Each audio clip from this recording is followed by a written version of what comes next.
മുല്ലപ്പെരിയാർ വിഷയത്തിൽ തമിഴ്നാടിന്റെ വാദങ്ങൾ ജയിക്കാനാണ് കേരള സർക്കാർ ആഗ്രഹിക്കുന്നത് എന്ന് മുല്ലപ്പെരിയാർ ഏകോപന സമിതി ചെയർമാൻ അഡ്വക്കേറ്റ് റസൽ ജോയി. വിഷയത്തിൽ ഇടത് വലത് മുന്നണികൾ രാഷ്ട്രീയം കളിക്കുകയാണെന്നും അദ്ദേഹം പറഞ്ഞു. മുല്ലപ്പെരിയാർ ഡാം ഡീകമ്മീഷൻ ചെയ്യണമെന്നാവശ്യപ്പെട്ട് മുല്ലപ്പെരിയാർ ഏകോപന സമിതി ജനകീയ പ്രതിഷേധം നടത്തുമെന്നും അദ്ദേഹം ജനം ടിവിയോട് വ്യക്തമാക്കി. ദുരന്തത്തിന്റെ കൂടി പശ്ചാത്തലത്തിൽ മുല്ലപ്പെരിയാർ ഡാം ഡീകമ്മീഷൻ ചെയ്യണമെന്ന ആവശ്യം ശക്തമായി തന്നെ ഉയരുകയാണ്. ഈ ഒരു സാഹചര്യത്തിലാണ് മുല്ലപ്പെരിയാർ കോർഡിനേഷൻ കമ്മിറ്റി ശക്തമായ പ്രക്ഷോഭ പരിപാടികളിലേക്ക് കടക്കാനായിട്ട് ഒരുങ്ങുന്നത്. ഏതായാലും ഇന്ന് ഇതിൻ്റെ ഒരു പ്രാഥമിക ഘട്ടം എന്ന രീതിയിൽ ആലുവയിൽ യോഗം ചേരുകയാണ്. ഈ സമര പരിപാടികളുമായി തന്നെ മുന്നോട്ട് നിൽക്കുന്ന പരിസ്ഥിതി പ്രവർത്തകൻ കൂടിയായിട്ടുള്ള അഡ്വക്കേറ്റ് റസൽ ജോയാണ് ഈ സമയത്ത് നമ്മോടൊപ്പം ചേരുന്നത്.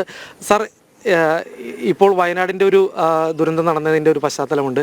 എങ്ങനെയാണ് ഈ മുല്ലപ്പെരിയാർ ഡീകമ്മീഷൻ ചെയ്യണമെന്നുള്ളൊരു ആവശ്യം അത് ശക്തമായി തന്നെ ഉയർത്താനാണോ സംഘടനയുടെ തീരുമാനം? അതെ, ഇതൊക്കെ ദൈവം കാണിച്ചു തരുന്ന ഓരോ സൂചനകളാണ്. മുണ്ടക്കയിലും ചൂരൽമലയിലും കഴിഞ്ഞ വർഷം പുത്തുമലയിലും ഒക്കെ സംഭവിച്ചത് ഈ നാട്ടിൽ വരാനിരിക്കുന്നതിൻ്റെ ചെറു സൂചനകളാണ്.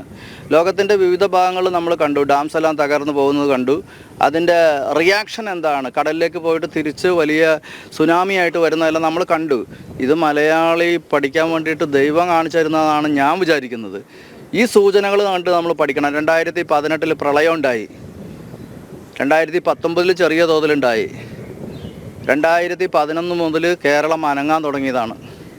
റിക്ടർ സ്കെയിൽ 2 മാഗ്നിറ്റ്യൂഡ് വരുന്ന ഭൂകമ്പങ്ങൾ കൂടി വന്ന് 3.4 വരെ എത്തി. അത് അവിടെ നിൽക്കുമോ? അതായത് ഇതിൻ്റെ ഒരു ഗതി നോക്കിക്കഴിഞ്ഞാൽ ഗ്രാജുവലി ഇറ്റ് ഈസ് ഇൻക്രീസിങ്. ഓരോ ദിവസം കഴിയുന്നതോറും കൂടി വരികയാണ് ഭൂകമ്പങ്ങളുടെ തീവ്രത. മുല്ലപ്പെരിയാർ ഡാം തന്നെ സീസ്മിക് സോണിലാണ്. അവിടെ ഒരു ഭൂകമ്പം ഉണ്ടായാലുള്ള സ്ഥിതി നമ്മൾ ആലോചിച്ച് നോക്കുക. കൊടൈക്കനാൽ ഭ്രംശമേഖല എന്ന് പറയുന്നത് മുല്ലപ്പെരിയാർ ഡാമിൽ നിന്ന് 16 കിലോമീറ്റർ മാത്രം അകലെയാണ്. മുല്ലപ്പെരിയാർ സെൻറ്റർ ചെയ്തുകൊണ്ട് 200 കിലോമീറ്റർ ചുറ്റളവിൽ 22 ഭ്രംശമേഖലയിൽ എപ്പി സെൻറ്റേഴ്സ് കണ്ടെത്തിയിട്ടുണ്ട്. എന്ത് ചെയ്യും നമ്മൾ ചിന്തിക്കേണ്ട. ഇങ്ങനെ ഗ്രാജുവലായിട്ട് വന്നാൽ ഇതിൻ്റെ മുല്ലപ്പെരിയാർ മാത്രമല്ലല്ലോ, നമുക്ക് 84 ഡാംസ് ഉണ്ട്, ഇവിടെ ഉണ്ട്. ഏത് ഡാമിനും എപ്പോൾ വേണമെങ്കിലും തകരാം. മുണ്ടക്കയിലോട് സംഭവിച്ചത് ഭൂകമ്പമാണെന്ന് പറയുന്ന ശാസ്ത്രജ്ഞന്മാരും ഉണ്ട്, ചെറു ചലനമാണെന്ന് പറയുന്ന ശാസ്ത്രജ്ഞന്മാരും ഉണ്ട്. കല്ലൊക്കെ നിന്നോ? പലരും പറയണ പോലെ ഗ്രാവിറ്റി സെൻറ്റർ ഓഫ് ഗ്രാവിറ്റി എന്നൊക്കെ പറഞ്ഞ് വല്ലതും നിന്നോ? വലിയ കല്ലുകൾ വന്നിട്ട് നമ്മുടെ ശരീരങ്ങൾ ഛിന്ന ഭിന്നമാക്കി കിലോമീറ്റർ അകലത്തേക്ക് പായിച്ചു. ചെറിയൊരു ചലനം നടന്നപ്പോൾ നമ്മൾ പഠിക്കണ്ടേ? അതുമാത്രമല്ല, മലയാളിയുടെ ആത്മാഭിമാനം, അതാണ് എനിക്ക് ഏറ്റവും എന്നെ ഹർട്ട് ചെയ്തത്. മരണം നമുക്ക് പുല്ലാണ്, നമ്മുടെ ഒരു ആത്മാഭിമാനവും ഇല്ലേ? നമ്മുടെ സംസ്ഥാനത്ത് വേറൊരു സംസ്ഥാനം നമ്മുടെ സംസ്ഥാനത്തെ ഭരിക്കുക, നമ്മുടെ അതിർത്തി കടന്ന് ഇങ്ങോട്ട് വന്നിട്ട് ഇവിടെയുള്ള ഡാമിൻ്റെ പൂർണ്ണമായ അധികാരം വേറൊരു സംസ്ഥാനത്തിനാണ്. അത് ഇന്ത്യയുടെ ഫെഡറൽ കോൺസ്റ്റിറ്റ്യൂഷനെതിരാണ്. നമ്മളെങ്ങനെ അത് സഹിക്കും? നമ്മുടെ ആത്മാഭിമാനത്തെ വ്രണപ്പെടുത്തുന്ന ഏറ്റവും വലിയ കാര്യമാണ് നമ്മുടെ നാട്ടിൽ കയറി നിന്ന് നമ്മെ ഭരിക്കുക. അപ്പോൾ ഇവിടെ കോൺസ്റ്റിറ്റ്യൂഷൻ എന്താ വില? സാർ, അപ്പോൾ അതേ സമയത്ത് തന്നെ ഒരു സംശയം, ഈ നിരവധി തവണ, അതായത് ഈ മുല്ലപ്പെരിയാറിലെ ആശങ്ക വർഷങ്ങളായിട്ട് തന്നെ ആളുകൾ ഉന്നയിക്കുന്നുണ്ട്. പക്ഷേ ഇപ്പോൾ സർക്കാർ പറയുന്നത് ഇത്തരം ആശങ്കകൾക്ക് അടിസ്ഥാനമില്ല, മുല്ലപ്പെരിയാർ അത് കാര്യക്ഷമമായി തന്നെ സുരക്ഷിതമാണ് എന്ന തരത്തിലാണ് മുഖ്യമന്ത്രി അടക്കം കഴിഞ്ഞ ദിവസം പ്രതികരിച്ചത്. നമ്മുടെ സർക്കാരല്ലേ പുതിയ ഡാമിന് DPR കൊടുത്തിട്ടുള്ളത്? എൻവയറമെൻ്റൽ ക്ലിയറൻസിന് ആപ്ലിക്കേഷൻ കൊടുത്തത് നമ്മുടെ സർക്കാരല്ലേ? അല്ലേ? എനിക്ക് സംശയമുണ്ട് ഇപ്പം ഇങ്ങനെ പറയുമ്പോൾ. അപ്പോൾ നമ്മുടെ സർക്കാർ പറയുന്ന ഒരു പുതിയ ഡാം വേണമെന്ന്, അതിന് എൻവയറമെൻ്റൽ ക്ലിയറൻസ് വേണമെന്ന്. അപ്പോൾ എന്താ അർത്ഥം? പഴയ ഡാം തകർച്ചയിലാണ് അല്ലേ? കേരള സർക്കാരാണ് പറയുന്നത് തകരണമെന്ന്. അതുകൊണ്ട് എന്ത് ചെയ്യണം? പുതിയ ഡാം പണിയണമെന്ന് കേരള സർക്കാർ പറയുന്നു. ഇനി നമ്മൾ നോക്കാം തമിഴ്നാട് എന്താ പറയുന്നത്. തമിഴ്നാട് പറയുന്നത് ഞങ്ങളെ റിപ്പയർ ചെയ്യാൻ അനുവദിക്കുന്നില്ല. ആര്? കേരള സർക്കാർ അനുവദിക്കുന്നില്ല. മരം വെട്ടാൻ അനുവദിക്കുന്നില്ല.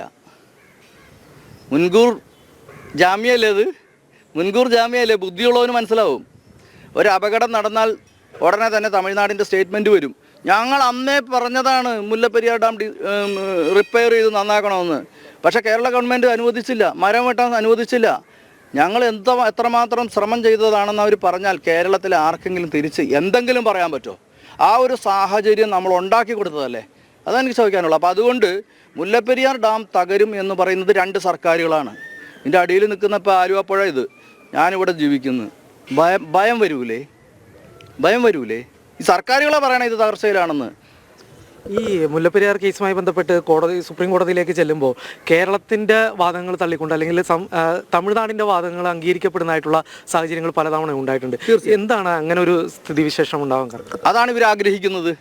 തമിഴ്നാടിൻ്റെ വാദമുഖങ്ങൾ സംരക്ഷിക്കപ്പെടണം എന്ന് തന്നെയാണ് കേരളത്തിലെ രാഷ്ട്രീയ നേതൃത്വം, അത് ഇടതായാലും വലതായാലും ഉദ്ദേശിക്കുന്നത് അതാണ്. അതുകൊണ്ടാണ് അവിടെ ഇപ്പം തന്നെ ഡാം നമ്മുടെ MP-മാർ പാർലമെൻറ്റിൽ ഇത് അവതരിപ്പിച്ചു. പുതിയ ഡാം എത്ര കൊല്ലം എടുക്കും? ഒരു പുതിയ ഡാം ഇപ്പം അതിൻ്റെ ആ പ്രോസസ്സിലേക്ക് വന്നിട്ടില്ല. ഇന്ന് അതിനൊരു അനുമതി കിട്ടിയാൽ എത്ര വർഷം എടുക്കും? അപ്പോൾ ഇവരുടെ ഉദ്ദേശം എന്താണ്? ഈ സംഭവം ഒരിക്കലും നടക്കരുത്. അത്രയും കാലം നമ്മളുണ്ടാവുമോ? അത് ഡാം കൺസ്ട്രക്ഷന് വേണ്ടി പാർലമെൻറ്റിൽ മുറവിളി കൂട്ടുന്ന MP-മാരുടെ വിഡ്ഢിത്താണെന്ന് മനസ്സിലാക്കാനായിട്ട് അത്രയധികം ബുദ്ധി വല്ലതും വേണോ? പിന്നെ ഈ ഒരു കേസ് നടത്തിയതിൻ്റെ ചരിത്രം പരിശോധിച്ചാൽ തന്നെ കേരളം പല രംഗത്തും നിശബ്ദമാണ്. കോടതിയിൽ മിണ്ടാതെ നിൽക്കുന്നത് നമ്മുടെ 8-10 കോടി രൂപ ഫീസായിട്ട് മേടിച്ച വക്കീലന്മാർ കോടതിയുടെ ചോദ്യങ്ങളുടെ മുമ്പിൽ നിശബ്ദത പാലിക്കുന്നു, തർക്കങ്ങളുടെ മുമ്പിൽ നിശബ്ദത പാലിക്കുന്നു. തമിഴ്നാടിൻ്റെ അഡ്വക്കേറ്റ് ആയിരുന്ന മിസ്റ്റർ ബോബ്ഡെ കേരളത്തിൻ്റെ ഇറിഗേഷൻ ഡിപ്പാർട്ട്മെൻറ്റ് സുപ്രീം കോടതിയിൽ ഹാജരാക്കിയ രേഖ വെച്ചിട്ട് വാദിച്ചപ്പോൾ അത് ഇത്രേ ഉള്ളൂ രേഖ: Mullaperiyar river is an interstate river, not an intrastate river. ഇതാണ് അവർ പറഞ്ഞത്. നമ്മുടെ രേഖ വെച്ച്, നമ്മുടെ ഇറിഗേഷൻ ഡിപ്പാർട്ട്മെൻറ്റ് രേഖ സുപ്രീം കോടതിയിൽ ഉയർത്തി കാണിച്ചിട്ടാണ് മിസ്റ്റർ ബോബ്ഡെ പറഞ്ഞത്. അപ്പോൾ കേരളത്തിൻ്റെ വക്കീൽ എന്തു പറയണം? രേഖ ഞങ്ങളുടേതാണ്, സമ്മതിക്കാതെ ഒരു നിവൃത്തിയില്ല. പക്ഷേ നമുക്ക് അളക്കാം. കേരളം എവിടെ കിടക്കുന്നു, തമിഴ്നാട് എവിടെ കിടക്കുന്നു എന്ന് നമുക്ക് അളക്കാം. സെൻട്രൽ ഗവൺമെൻറ് അത് സഹായിക്കണം, കേന്ദ്ര ഗവൺമെൻറ്റിൻ്റെ സർവേ ഡിപ്പാർട്ട്മെൻറ്റ് സഹായിക്കണം. അതിന് വേണമെങ്കിൽ ഒരു അഡ്വക്കേറ്റ് കമ്മീഷനെ വെക്കാം, അല്ലെങ്കിൽ ഒരു എക്സ്പേർട്ട് പാനലിനെ തന്നെ അപ്പോയിൻറ്റ് ചെയ്യാം, എന്നിട്ട് അളക്കാം. ഇപ്പോൾ ഡിജിറ്റൽ സർവേ ആണ്, ഒരു സെൻറ്റിമീറ്റർ വ്യത്യാസം ഉണ്ടെങ്കിൽ തിരിച്ചറിയാൻ പറ്റും. അതാണ് കേരളത്തിൻ്റെ വക്കീൽ പറയേണ്ടിയിരുന്നത്. നിശബ്ദത പാലിച്ചു. ആ നിശബ്ദതയുടെ അർത്ഥം എന്താണ്? കേസ് നോക്കണമെന്നല്ലേ? അങ്ങനെ എത്ര ഉദാഹരണങ്ങൾ. മഹാരാജാവ് 1947 റോയൽ പ്രൊക്ലമേഷൻ രാജശാസന പ്രകാരം കരാർ റദ്ദ് ചെയ്തു. രാജശാസനം എന്ന് പറയുന്നത് ഇംഗ്ലീഷുകാർക്ക് നന്നായിട്ട് മനസ്സിലാവും. King can do no wrong. അവർക്ക് നന്നായിട്ട് മനസ്സിലാവും ഒരു രാജവിളംബരത്തിൻ്റെ ശക്തി എന്താണെന്നുള്ളത്. ബ്രിട്ടീഷുകാരെ നമ്മൾ പറഞ്ഞ് മനസ്സിലാക്കണ്ട. 1947 ചിത്ര തിരുനാൾ ബാലരാമവർമ്മ മഹാരാജാവ് ഈ കരാർ റദ്ദാക്കിയിട്ട് റോയൽ പ്രൊക്ലമേഷൻ പുറപ്പെടുവിച്ചതാണ്. അത് പ്രോപ്പറായിട്ട് പ്രസൻറ്റ് ചെയ്യാനായിട്ട് കേരള സർക്കാരിന് സാധിച്ചിട്ടില്ല. It's not an express declaration എന്നാണ് സുപ്രീം കോടതിയുടെ ഫൈൻഡിങ്. അപ്പോൾ ഇവരെല്ലാം നിശബ്ദത പാലിക്കുമ്പോൾ നമ്മളെ ഭരണഘടനാപരമായി സംരക്ഷിക്കാൻ ബാധ്യതപ്പെട്ട ആളുകൾ അവരുടെ ഓത്ത് ഓഫ് ഓഫീസ് തന്നെ അതാണ്. നമ്മുടെ ജീവനും സ്വത്തും സംരക്ഷിക്കാമെന്നാണ്. അത് സംരക്ഷിക്കാതെ ഇരിക്കുന്നത് കാണുമ്പോൾ പിന്നെ നമുക്ക് എന്ത് സുരക്ഷിതത്വം ഈ നാട്ടിലുള്ളത്? നിലവിലിപ്പോൾ ഈ മുല്ലപ്പെരിയാറിൻ്റെ അവസ്ഥ എന്താണ്? അങ്ങോട്ട് ജനങ്ങൾക്ക് പ്രവേശനമൊന്നും അനുവദിക്കാത്ത ഒരു സാഹചര്യം കൂടിയുണ്ട്. അപ്പോൾ അത് ബോധപൂർവം മുല്ലപ്പെരിയാറിൻ്റെ അവസ്ഥ സർക്കാർ തന്നെ മറച്ചു വെക്കാനായിട്ടുള്ളൊരു ശ്രമം, ജനങ്ങളിൽ നിന്ന് മറച്ചു വെക്കാനുള്ളൊരു ശ്രമം നടക്കുകയാണ്. അൺകോൺസ്റ്റിറ്റ്യൂഷണലാണ് അത്. നമ്മുടെ നികുതി പണം കൈകാര്യം ചെയ്യുന്ന ഏത് സ്ഥാപനത്തിലും ഡിഫൻസ് ഒഴിച്ച്, ഡിഫൻസിൽ പോലും അവർ കയറ്റി കാണിക്കുന്നുണ്ട് പല സന്ദർഭങ്ങളിലും. നമുക്ക് കയറാൻ ഭരണഘടന നമ്മളെ അനുവദിക്കുന്നുണ്ട്. കാരണം ഇത് നമ്മുടെ പണം വെച്ചിട്ടാണ് ഇത് കൈകാര്യം ചെയ്യുന്നത്. ഇവിടുത്തെ ടാക്സ് പേയറുടെ മണിയാണ്. എന്നിട്ട് ടാക്സ് പേയർ അങ്ങോട്ട് കയറ്റത്തില്ല എന്ന് പറയുന്നത് ഭരണഘടനാ വിരുദ്ധമാണ്. ഇതൊരു ചോദ്യമായിട്ട് കോടതിയിൽ വന്നാൽ കേരളത്തിന് സുപ്രീം കോടതിയിൽ ഓൾറെഡി അവർ കേസ് കളിക്കുന്നുണ്ട്. കേസ് നടത്തുകയല്ല, കേസ് കളിക്കുന്നുണ്ട്. ആ കളീൻ്റെ ഭാഗമായിട്ട് ഞങ്ങൾക്കൊന്ന് കാണണമെന്ന് പറഞ്ഞാൽ കാണണ്ടെന്ന് സുപ്രീം കോടതി പറയത്തില്ല. കാണണ്ട എന്ന് പറയുന്നതിന് വ്യക്തമായ ലക്ഷ്യങ്ങളുണ്ട്. ഈ സുർക്കി എന്ന് പറയുന്ന സാധനം അതിൻ്റെ ഉള്ളിലില്ല, പക്ഷെ പുറത്തുണ്ട്. എല്ലാം ഒഴുകി വന്ന് വലിയ വെള്ളവുമായിട്ട് പ്രവർത്തിച്ച് കാർബോണിക് ആസിഡിൻ്റെ ഒരു ചതുപ്പ് മുല്ലപ്പെരിയാർ ഡാമിൻ്റെ തൊട്ട് മുമ്പിലുണ്ട്. നമ്മൾ ഇടുക്കി ഡാമിൽ ചെന്ന് നോക്കുക, അതിൻ്റെ മുമ്പിൽ നിന്ന് ഫുട്ബോൾ കളിക്കാം, ഡ്രൈ ആണ്. മുല്ലപ്പെരിയാറിൻ്റെ മുമ്പിൽ ഒരു ആന പോയി നിന്നാൽ ആന താഴ്ന്നു പോകും. അത്രമാത്രം ചതുപ്പാണ്. ഇത് മനുഷ്യർ കാണരുത്. മനുഷ്യർ കണ്ടാൽ ഭയക്കും, പേടിക്കും. ഇതിൻ്റെ അടിയിലാണോ നമ്മൾ കിടക്കണമെന്ന് നമ്മൾ വിചാരിക്കും. അതുകൊണ്ടാണ് ആരും അങ്ങോട്ട് ചെല്ലണ്ട. ഗാലറിയിൽ പൊതുജനങ്ങളെ കയറ്റാൻ അനുവദിച്ചാൽ ഈ വെള്ളം മലവെള്ളം പോലെ ഒഴുകുന്നത് കാണും. എത്ര നാൾ പ്ലാസ്റ്റർ ചെയ്ത് വെക്കാൻ പറ്റും?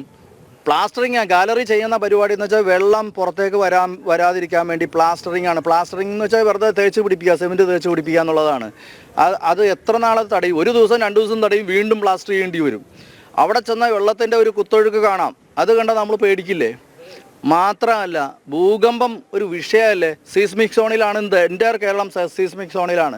ഇവിടെ കേരളത്തിൽ എവിടെ വേണമെങ്കിൽ ഇപ്പോൾ ഈ ആലുവയിൽ ഞാൻ ഈ സംസാരിച്ചുകൊണ്ടിരിക്കുന്ന ഈ നിമിഷത്തിൽ പോലും റിക്ടർ സ്കെയിലിൽ 7 മാഗ്നിറ്റ്യൂഡ് അധികം 7+ വരുന്ന ഭൂകമ്പം ഉണ്ടാകാം. അത്രയ്ക്ക് ഭൂകമ്പ സാധ്യതയുള്ള ഒരു മേഖലയായിട്ട് കേരളം മാറി. എന്തുകൊണ്ട്? ഡാം ഇൻഡ്യൂസ്ഡ് എർത്ത്ക്വേക്സ് എന്ന് പറയും.